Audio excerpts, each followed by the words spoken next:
स्वागत है आप सभी का। मैं हूं सौरभ शर्मा और आप देख रहे हैं आज का सर्वे। भ्रष्टाचार को लेकर नरेंद्र मोदी सरकार का क्या रुझान रहा है, क्या रुख रहा है, ये हम सब समझते हैं। प्रधानमंत्री लगातार अपने भाषणों में, अपने संबोधनों में भ्रष्टाचार के खिलाफ एक आंदोलन देश में खड़ा करने की बात कहते रहे। वो कहते रहे कि ये हम सबके स्वभाव में आ जाना चाहिए कि भ्रष्टाचार टॉलरेट नहीं किया जाएगा। हम जैसी नफरत किसी अपराध से करते हैं, वैसी नफरत करप्शन के प्रति भी होनी चाहिए। प्रधानमंत्री नरेंद्र मोदी और उनकी सरकार का ट्रैक रिकॉर्ड, रिपोर्ट कार्ड भ्रष्टाचार के खिलाफ कार्रवाई पर अभी तक कैसा रहा है, इसको लेकर जनता क्या सोचती है, आज आपको इस सवाल का जवाब मिलेगा। आज की कुछ तस्वीरें आपको दिखाते हैं। आज सबसे बड़ी खबर बनी दिल्ली के इस कथित शराब घोटाले के मामले में आम आदमी पार्टी के सांसद संजय सिंह के घर पर ईडी के छापे। सुबह 7 बजे से लेकर अभी तक जब हम आपसे बात कर रहे हैं, ईडी के छापे लगातार उनके घर पर जारी हैं। ईडी की टीम घर पर मौजूद है। अरविंद केजरीवाल सामने आए, उन्होंने कहा कि यह बीजेपी की बौखलाहट का सबूत है। बीजेपी चुनाव हारने जा रही है, यह वो भी जानती है और इसीलिए अब एजेंसियों का दुरुपयोग कर रही है। हालांकि यह आरोप नए नहीं है। चाहे अरविंद केजरीवाल और उनकी पार्टी के खिलाफ एजेंसियों की कार्रवाई हो, मनीष सिसोदिया, सत्येंद्र जैन इसका इससे पहले उदाहरण है, दोनों जेल में है। लालू यादव का परिवार, आज सभी लोग, लालू यादव, तेजस्वी यादव, राबड़ी देवी, मीसा भारती, सभी आज दिल्ली में थे। लैंड फॉर जॉब स्कैम में आज उनकी पेशी होनी थी। इसके अलावा ममता बनर्जी के भतीजे अभिषेक बनर्जी को ईडी के समन लगातार मिल रहे हैं, हालांकि वो एजेंसी के सामने पेश नहीं हो रहे हैं। हम देखते हैं कि दक्षिण तक बीआरएस नेता केसीआर की बेटी के कविता, उनका नाम तक शराब घोटाले में लिया जा चुका है। कश्मीर में फारूक अब्दुल्ला, महबूबा मुफ्ती, उनके ऊपर करप्शन के आरोपों की जांच चल रही है। इस सब को लेकर, इन कार्रवाइयों को लेकर जनता क्या सोचती है? क्या यह बदले की कार्रवाई के तौर पर वो भी लेती है या मानती है कि जो कार्रवाई हो रही है वो दुरुस्त हो रही है? ईडी सीबीआई के एक्शन के खिलाफ विपक्षी पार्टियां जो शोर मचा रही हैं, उसको जनता कैसे देखती है? चोर मचाए शोर या फिर वाकई ये विंडिक्टिव पॉलिटिक्स हो रही है? जनता का जवाब क्या है, यह भी आपको पता चलेगा। इसके अलावा मनमोहन सिंह 10 साल प्रधानमंत्री रहे, नरेंद्र मोदी की सरकार को 10 साल होने वाले हैं। भ्रष्टाचार पर कार्रवाई को लेकर इन दोनों सरकारों के काम को जनता कैसे आंकती है, कैसी तुलना करती है, यह भी आपको हम बताएंगे। करप्शन रोकने में मोदी आखिर कामयाब कितने हुए इतने 10 साल में, इस पर भी जनता का जवाब आपको मिलेगा। और नरेंद्र मोदी सरकार की खुद की छवि कैसी है, जहां तक भ्रष्टाचार का सवाल है, करप्शन का सवाल है। राहुल गांधी ने चौकीदार चोर है का शोर खूब मचाया, इसको चुनावों की 2019 के चुनाव से पहले सबसे बड़ा मुद्दा बनाने की कोशिश की। चुनावों में तो जनता ने जवाब दिया, लेकिन इस दूसरे कार्यकाल में क्या नरेंद्र मोदी उसी तरीके से पूरी तरीके से अपनी सरकार की पारदर्शिता बरकरार रखने में कामयाब हुए? जनता ने इस पर भी अपना रुख साफ किया है। तो आज के सर्वे में आपको इन तमाम सवालों के जवाब मिलेंगे। मैं मेहमानों से आपका परिचय करा दूं। हर्षवर्धन त्रिपाठी जी हमारे साथ स्टूडियो में मौजूद हैं। हर्षवर्धन जी, स्वागत है आपका। विजय त्रिवेदी जी हमारे साथ हैं। विजय जी, स्वागत आपका भी। और सज्जन कुमार जी हमारे साथ हैं, राजनीतिक विश्लेषक। सज्जन, आपका बहुत स्वागत है।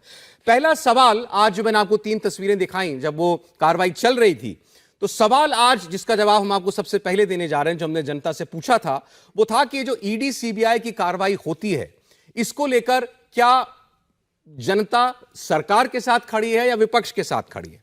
ईडी सीबीआई की रेड्स क्या मोदी सरकार दरअसल बदले की राजनीति के तहत करती है?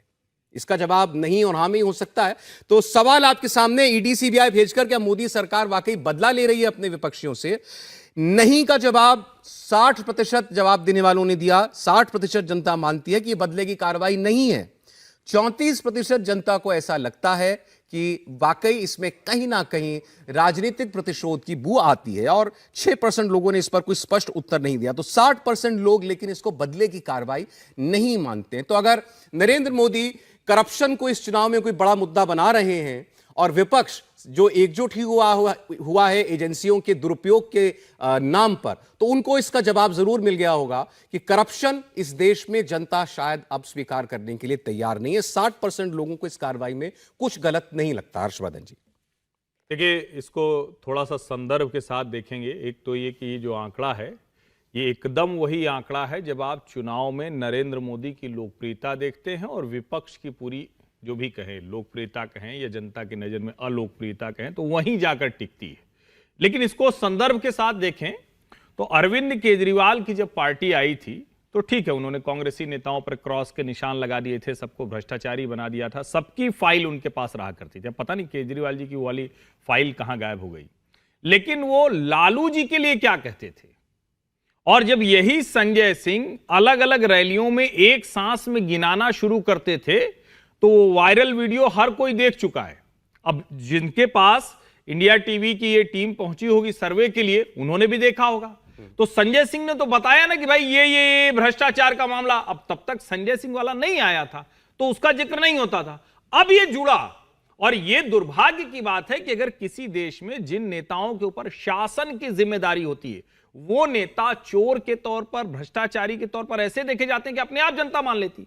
हर नेता तो न चोरी कर रहा है, न भ्रष्टाचारी कर रहा है, न हर नेता कोई बेईमानी कर रहा है, लेकिन इसका मतलब कि जनता के मन में बहुत गहरे बैठ गया है। ये देश के नेताओं के लिए खतरे की घंटी है। ये सिर्फ इतना भर नहीं है कि नरेंद्र मोदी के शासनकाल में एजेंसियां जो कार्रवाई कर रही हैं उसको जनता करे कि ठीक पकड़ रहे हो, ये लोग तो बेईमानी कर रहे होंगे। अच्छा, इसी सवाल को पूछने का एक दूसरा तरीका भी हो सकता था ताकि किसी के मन में, मान लीजिए कि कोई, कई बार होता है ना कि आप सवाल पूछ रहे हैं, कहीं कोई कंफ्यूजन ना रह जाए, तो दूसरा सवाल जो पूछा गया, आप कह सकते हैं कि है इसी का हिस्सा ही कि ईडी सीबीआई के एक्शन के खिलाफ विपक्ष जितना शोर मचा रहा है या इसको जो राजनीतिक प्रतिशोध की बात रंग दे रहा है वो सही है क्या? इसका जवाब वही, आंकड़ा वही है साहब, 60% लोग नहीं में देते हैं। ये शोर मचाना सही नहीं है। ये कहना कि अगर ED CBI income tax department कहीं रेड करती है, कार्रवाई करती है, तो आप ये कहें कि भाई ये मोदी सरकार जो है विंडिक्टिव हो गई है, तो ये कहना ठीक नहीं होगा। 37% लोग कहते हैं कि नहीं, ये बिल्कुल उचित है। देश में अगर सरकार निरंकुश हो जाए तो उसके खिलाफ आपको बोलना ही चाहिए। 37% लोगों की राय यही है। लेकिन फिर वही 60% तकरीबन लोगों का मानना है कि अगर देश की कोई जांच एजेंसी भ्रष्टाचार के किसी मामले में कार्रवाई कर रही है तो उसको यह कहकर के उससे बच निकलने की कोशिश करना कि हमारा राजनीतिक विरोधी आज सत्ता में है तो वो तो कार्रवाई करेगा या वो तो एजेंसी का इस्तेमाल करेगा ही, तो यह कहकर बच निकलने का एग्जिट रूट ये जनता देना नहीं चाहती। विजय जी, देखिए, इसको दूसरे तरीके से देखना चाहिए। ये बात कही जा सकती है कि कोई भी सरकार है वो अपने विपक्षियों के खिलाफ ईडी सीबीआई या जो भी एजेंसीज हैं उनका इस्तेमाल करती है, बेजा इस्तेमाल कर रही है, जो भी है। इसको आप कैसे क्रॉस चेक करते हैं या कैसे जस्टिफाई करते हैं, उसका तरीका है कि जिन जिन लोगों के खिलाफ ईडी ने, सीबीआई ने या जो भी जांच एजेंसी से जो भी आरोप लगाए, क्या उनको अदालतों ने खारिज कर दिया? क्या हाई कोर्ट ने, क्या सुप्रीम कोर्ट ने, क्या लोकल कोर्ट ने खारिज किया? अभी हम लोग चर्चा कर रहे हैं कि आम आदमी पार्टी की जैसे चर्चा कर लें, दो बड़े नेता आम आदमी पार्टी के रहे, सत्येंद्र जैन साहब रहे, मनीष सिसोदिया जी रहे। अब तो इतना लंबा समय हो गया उनको जेल में रहते हुए, तमाम कोशिशें हुई होंगी अदालतों में कि उनको बेल मिल जाए, बेल भी नहीं मिली है। तो क्या ये जस्टिफिकेशन नहीं है? लालू यादव साहब की तो पूरी फैमिली को लेकर जितने मामले चल रहे हैं वो तो अदालत में दोषी भी करार हो गए हैं, वो सब तमाम बातें चल रही है। ऐसे ही तमाम नेता हैं। क्या कोई ऐसे बड़े केस हैं जिसमें कोर्ट ने कहा हो कि ये मामले ठीक नहीं हैं? यदि ऐसा होता तो आपको ये कहने का हक मिलता है कि पॉलिटिकल वेंडिटा है या बदले की कार्रवाई की जा रही। दूसरी तरफ ऐसे भी नेता हैं जिनका जिक्र त्रिपाठी जी ने किया कि आप इलेक्शन से पहले तमाम लोगों को भ्रष्टाचारी बताते हैं। आप हरदम देखते हैं कि सरकार आती है तो सरकार आने से पहले, आप चुनाव से पहले कहते हैं हम इनको जेल भेज देंगे। ये अलग बात है कि सरकार आते ही आप उन्हीं के साथ सरकार बनाते हैं। ऐसा भी बहुत बार हुआ, आप आंदोलन करते हैं रामलीला मैदान में और उसके तुरंत बाद उन्हीं के साथ सरकार बनाते हैं। तो इसको भी देखने की जरूरत है। ये दो बातें हैं। मनमोहन सिंह जी वाली बात आपने कहा कि हम उस पर सर्वे पे करेंगे, तो मैं अलग बात बताऊंगा, लेकिन ये एक बड़ा पैमाना हो सकता है या स्केल हो सकती है कि जांचने का कि जो सरकार ने जिन जिन लोगों के खिलाफ कार्रवाई, उसमें अदालतों ने क्या कहा। हालांकि ये सवाल जब हम पूछते हैं उन नेताओं से जिनके पार्टी के नेता या वो खुद उनके ऊपर भ्रष्टाचार के इल्जाम है या जिनकी पार्टी के नेताओं को बेल नहीं मिल रही, मसलन अरविंद केजरीवाल का ही आज उनकी पार्टी का सबसे ज्यादा जिक्र हो रहा है, तो सत्येंद्र जैन को, मनीष सिसोदिया को बेल नहीं मिल रही है जी। तो वे कहते हैं कि भाई एजेंसियां जो हैं वो तो इस काम में महारत रखती हैं, वो केस ही आप ऐसा बनाओगे कि उसमें बेल की गुंजाइश ना रहे। कई बार आप किसी को अगर आप कह देते हैं कि भाई ये प्राइम सस्पेक्ट है या ये किंग पिन है किसी केस का, तो अदालतें भी बचती हैं कि भाई हम जो सेंट्रल फिगर है किसी आरोप का या घोटाले का, तो उसको कैसे बेल दे। तो खेरा साहब के ऊपर ऐसे ही केस बनाया गया है क्या? सुखपाल खेरा का जो पंजाब में बनाया गया है वो केस, क्या मैं ये मानूं कि वो केस नहीं है, उन पर जायज केस नहीं है, भगवत मान सरकार ने किया है? ये मानना चाहिए ना। केजरीवाल साहब की कोई बात तो हमें माननी ही पड़ेगी ना। ऐसा नहीं है कि केजरीवाल साहब जो बोलते हैं हम उसको हर बात को खारिज करें। यदि वो ये बात बोलते हैं कि भाई ऐसा केस बनाते हैं और सरकारें पॉलिटिकल वेंडेटा की वजह से ये केस बना रही हैं, तो फिर केजरीवाल साहब की बात माननी चाहिए कि सुखपाल खेरा के खिलाफ भी उसी तरह से केस बनाया गया, चन्नी जी के खिलाफ, चन्नी जी के खिलाफ भी तो उस तरह से ही केस बनाए गए हैं। ये ध्यान रखने की बात है। लेकिन और भी इंटरेस्टिंग बात लग रही है, मैं सोच रहा था कि आज जब संजय सिंह के जब ईडी की जांच का मामला आया, ईडी के अधिकारी पहुंचे, तो कांग्रेस का रिएक्शन आएगा, क्योंकि इंडिया अलायंस में ये दोनों साथ साथ पार्टनर्स हैं ना, सब बैठते हैं और मोदी सरकार या एनडीए के खिलाफ लड़ाई लड़ रहे हैं। तो कम से कम मैं ये उम्मीद कर रहा था कि संजय सिंह के घर पर जैसे ही 7 बजे ईडी के ऑफिसर्स पहुंचेंगे तो कांग्रेस का सबसे पहले रिएक्शन आएगा कि आप इंडिया अलायंस के खिलाफ ये लड़ाई लड़ रहे हैं या पॉलिटिकल वेंडेटा कर रहे हैं। लेकिन किसी भी इंडिया अलायंस के किसी भी दल ने इस पर कोई बड़ी प्रतिक्रिया नहीं दी है। नहीं, मैं तो इस पर आपको आप यहाँ अपना अनुभव बता सकता हूं, क्योंकि आपसे अगले प्रोग्राम में 6 बजे कुरुक्षेत्र में हम इस पर पॉलिटिकल चर्चा करने जा रहे हैं आज इसी कार्रवाई के ऊपर। कांग्रेस पार्टी ने इस पर बात करने से मना कर दिया है, और कांग्रेस पार्टी तो वो पार्टी है जो कि ये कहती है कि बीजेपी से पहले हमने ये मुद्दा दिल्ली के अंदर उठाया था, शराब घोटाले का मुद्दा। नहीं, मुझे लगता है ना कि उन्होंने डिबेट में मना कर दिया, ये तो ठीक है, डिबेट की बात नहीं, लेकिन ये उबला आलू बन गया उनके लिए। अरविंद जी तो स्पष्ट हैं, वो तो खैरा की गिरफ्तारी भी कराएंगे, चन्नी जी को विजिलेंस डिपार्टमेंट के लोग 6-6 घंटे पूछताछ भी करेंगे जी, और कहेंगे कि हम नशे के खिलाफ लड़ रहे हैं। और कांग्रेस की मुसीबत देखिए, कांग्रेस के नेताओं ने ये जो शराब घोटाला है इसका बिल्टअप बहुत जबरदस्त तरीके से किया। वो इतने फैक्ट के साथ डिबेट में आते थे कि कई बार लगता था कि देखिए ये होता है प्रवक्ता होना। और सोचिए आज वो बेचारे क्या सोच रहे होंगे। पार्टी कोई ऐसे ही थोड़ी ना खत्म हो जाती है, उसके लिए बड़ी मेहनत करनी पड़ती है, बहुत प्रयास करना पड़ता है। जो शीर्ष नेतृत्व होता है वो बहुत कमाल करता है। तो अगर इस मुद्दे पर भी कांग्रेस पार्टी ने या तो तय कर लें कि ठीक है आज हमारे साथी हैं, अच्छे हों बुरे हों भ्रष्टाचारी हों, हम इनके साथ खड़े होंगे। अगर दोनों में से कुछ नहीं कर पा रहे हैं तो तालू भी जलने वाला है और उबले आलू का मजा भी नहीं मिलने वाला। वही मैंने कहा कि वो कांग्रेस साथ खड़ी होती, कोई ये मैं नहीं कह रहा कि वो उनके खिलाफ खड़ी हो, लेकिन कम से कम अपना स्टैंड तो क्लियर करे कि भाई हाँ ये पॉलिटिकल वेंडेटा ये सरकार कर रही है।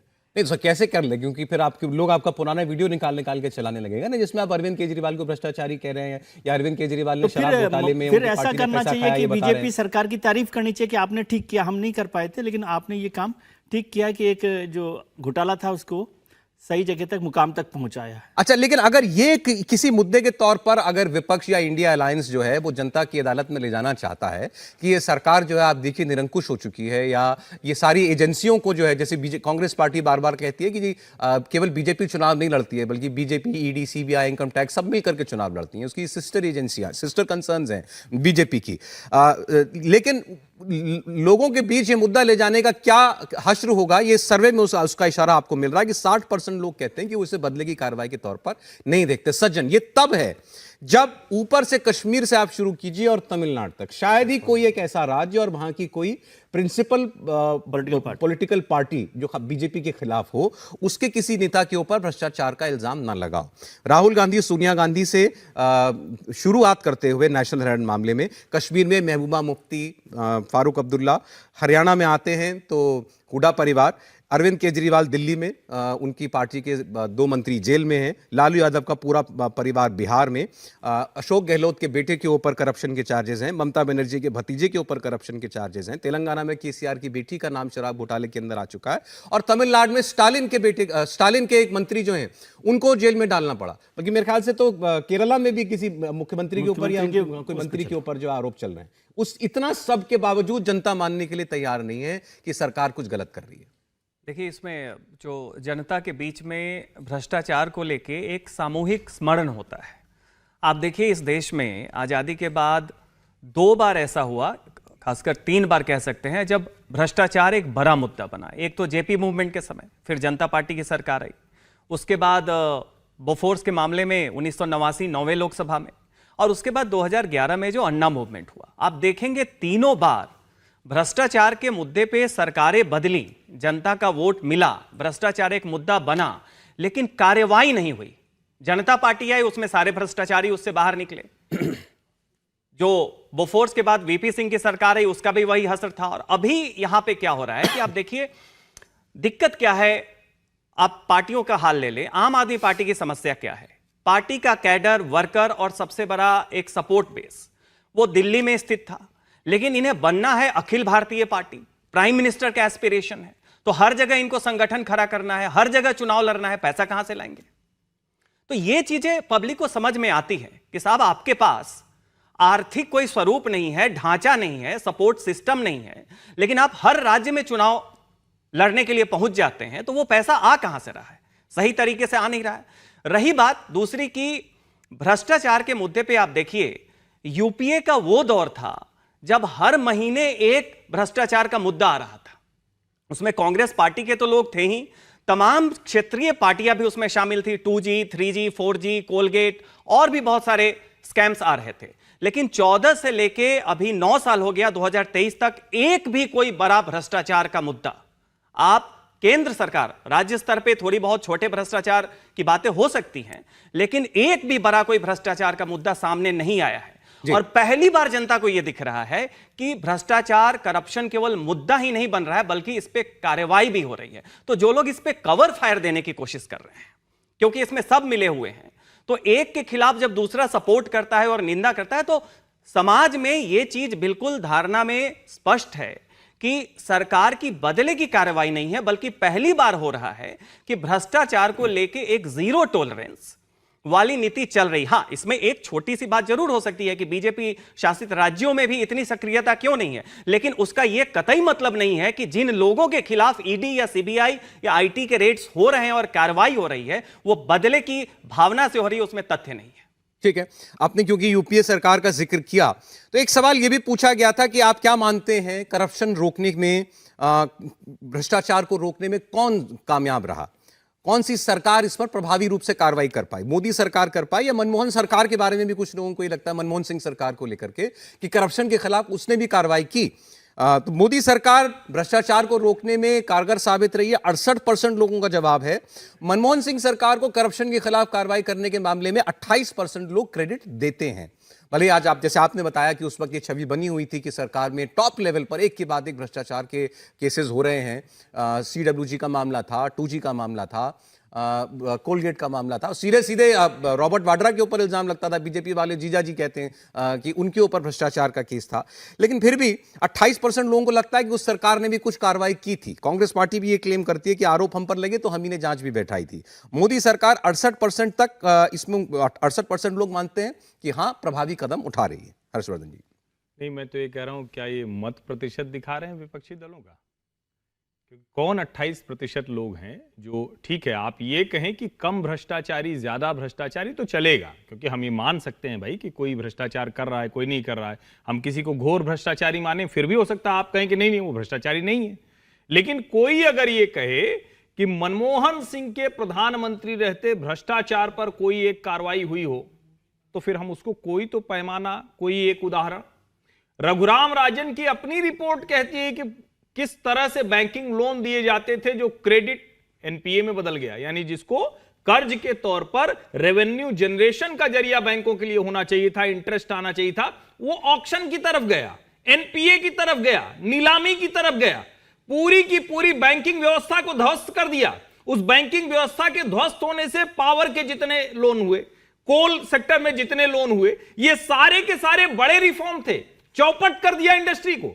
और उसके बाद ये कहा जा रहा है 28% लोग अगर वो मान रहे हैं, तो मैं तो यही कहूंगा कि राजनीति करिए, लेकिन कम से कम ऐसे मुद्दों पर जवाब देते वक्त आपको यह स्पष्टता होनी चाहिए कि भाई भ्रष्टाचार के खिलाफ कोई लड़ाई लड़ी थी तो एक उसका उदाहरण दे दीजिए। और एक बात मैं कहूंगा, यूपीए सरकार के बाद जब ये मोदी की सरकार आई तो 2019 का तो चुनाव ही राहुल गांधी ने भ्रष्टाचार के मुद्दे पर लड़ा, लेकिन राफेल में चौकीदार चोर है नहीं चला। क्यों नहीं चला? क्योंकि उसका कोई लिंक नहीं मिला। और कल सुबह मैं खबर पढ़ रहा था तो HAL से पहला बढ़िया वाला अपना वाला बनाया हुआ हेलीकॉप्टर वो सेना में आने जा रहा है। वही HAL जिसके बाहर कर्मचारी वहां के थे, उनकी रैली में जाकर बोल आए, राहुल जी बर्बाद कर दिया, सब खत्म कर दिया।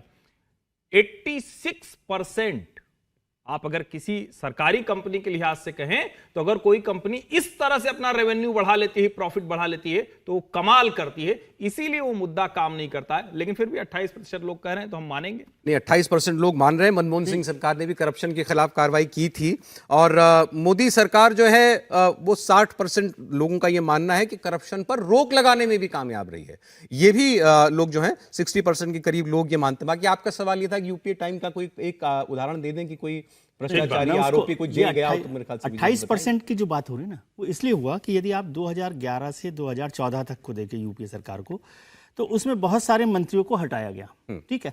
लेकिन वो सारे मंत्री कैसे हटाए गए? वो प्रधानमंत्री मनमोहन सिंह के एक्शन की वजह से नहीं हटाए गए। राजा जेल गए थे, जेल भी गए तो, लेकिन वो सब लोग कोई प्रधानमंत्री या सरकार की वजह से नहीं गए, वो अदालतों की वजह से गए, सीएजी की रिपोर्ट्स की वजह से गए, और जो सारा काम हुआ वो लीगल लेवल पर इतना हो गया कि सरकार उन्हें बचाने की स्थिति में नहीं थी। लेकिन बहुत सारे लोग जेल चले गए, बहुत सारे मंत्रियों को छोड़ना पड़ा। तो ऐसा जो लगता है, उससे लोगों को लगता है कि मनमोहन सिंह सरकार ने एक्शन लिया भ्रष्टाचारियों के खिलाफ, और कांग्रेस ने इस माहौल को बनाने की भी कोशिश की बार बार कि देखिए मनमोहन सिंह सरकार के वक्त में यूपीए सरकार में हमने अपने सहयोगियों के खिलाफ भी एक्शन लिया। लेकिन क्यों लिया, कैसे लिया, वो जो जब आप उसके अंदर जाएंगे तो समझ में आएगा कि अदालतों का इतना दबाव था कि उसके अलावा कोई रास्ता नहीं था। लेकिन वो जब जेल जाते हैं, जब इस्तीफा देते हैं, तो लोगों को लगता है कि मनमोहन सिंह सरकार ने उस पर कार्रवाई की है। अब बात करें उन 10 साल की और इन 10 साल की, कोर्ट को छोड़ दीजिए, ईडी सीबीआई को छोड़ दीजिए, अपोजिशन के पास तो ये मौका है कि वो इस 10 साल में 10 मंत्रियों पर, 5 मंत्रियों पर भारतीय जनता पार्टी के भ्रष्टाचार के मामले लेकर आते। उसे तो कोई नहीं रोक रहा था। मनमोहन सिंह सरकार की बात नहीं कर रहा मैं, मोदी सरकार की बात कर रहा हूं। मोदी सरकार अपने मंत्रियों के खिलाफ कार्रवाई नहीं कर रही। क्या कोई अपोजिशन पार्टी मोदी सरकार के 10 साल में किसी भी मंत्री पर, नरेंद्र मोदी को छोड़ दीजिए, प्रधानमंत्री को, किसी मंत्री पर कोई भ्रष्टाचार का आरोप सामने लेकर आई है? उसको कोर्ट में ले जा सकते, कोर्ट तो खुला हुआ है ना। मोदी सरकार कार्रवाई नहीं कर रही, ईडी को नहीं भेज रही, सीबीआई को नहीं भेज रही, तो कर सकते हैं। लेकिन 10 साल में अपोजिशन, जैसे राफेल की चर्चा हुई, राफेल भी कोर्ट में चला गया, वहां पर साफ क्लैरिटी हो गई कि क्या बात हुई है, पेगासस को लेकर भी हुई और तमाम बातें हुई। लेकिन कोई एक मुद्दा पिछले 10 साल में अपोजिशन नहीं लेकर आ पाया। तो ये दो बड़े फर्क हैं कि जिसमें कोशिश तो हुई काफी, जैसे अभी राफेल का ही जिक्र किया गया, लेकिन वो नहीं, राफेल का जिक्र वो याद दिलाती है। मैं कह रहा हूं कि जो हेमंत बिश्व शर्मा जैसे लोग जो कांग्रेस कोयला में थे, उस पर घोटाला, बीजेपी क्या आरोप जैसे कोयला घोटाला का अजीत पवार के ऊपर क्या आरोप मामला है, वो सारे मामले हैं। इसमें केवल मुझे एक स्लिपरी पॉइंट लगता है, सॉरी टू से, कि भारतीय जनता पार्टी की सरकार लगातार जीरो टॉलरेंस दिखा रही है सारे लीडर्स पर, और अपोजिशन के खिलाफ जितने लीडर्स हैं, आपने कहा कश्मीर से लेकर तमिलनाडु तक। लेकिन कुछ ऐसे लोग जो अपोजिशन में थे वो भारतीय जनता पार्टी के साथ आ गए। भारतीय जनता पार्टी का कहना है अब भी उनके खिलाफ कार्रवाई हो रही है, लेकिन बेहतर होता कि एक इंप्रेशन के लिए कि जीरो टॉलरेंस है, ऐसे लोगों से बचा जाता जिनके खिलाफ आप खुद भी आरोप लगाते रहे और उनके खिलाफ कार्रवाई चल रही है। ठीक है, तो ये एक स्लिपरी पॉइंट मुझे लगता है इस सरकार के लिए है कि उन लोगों से बचने की कोशिश करनी चाहिए थी कि वो लोगों से ना आए, क्योंकि इस सरकार में जो भारतीय जनता पार्टी के लोग हैं या सहयोगी हैं, जो भी मंत्रिमंडल में, उनमें किसी पर कोई भ्रष्टाचार का आरोप नहीं है। ठीक है, ये ज्यादातर आपने बात ठीक है, वो लोग हैं जो कांग्रेस में या किसी दूसरी पार्टी में थे। बीजेपी ने खुद उन पर इल्जाम लगाए थे, लेकिन चुनावी व्यवस्थाएं या राज्य की राजनीति की व्यवस्था की वजह से वो आज बीजेपी का हिस्सा हैं। इसको लेकर इस सब के बावजूद भी ये सवाल लोगों के बीच हम लेकर के गए कि आप नरेंद्र मोदी की सरकार की छवि कैसी देखते हैं? दाग, उसमें आपको कोई दाग नजर आता है? आप बिल्कुल साफ सुथरी छवि देखते हैं? तो इसका जवाब मोदी करप्शन के मामले पर, करप्शन के पहलू पर नरेंद्र मोदी की सरकार की कमीज कितनी साफ है, इसका जवाब आपको मिलेगा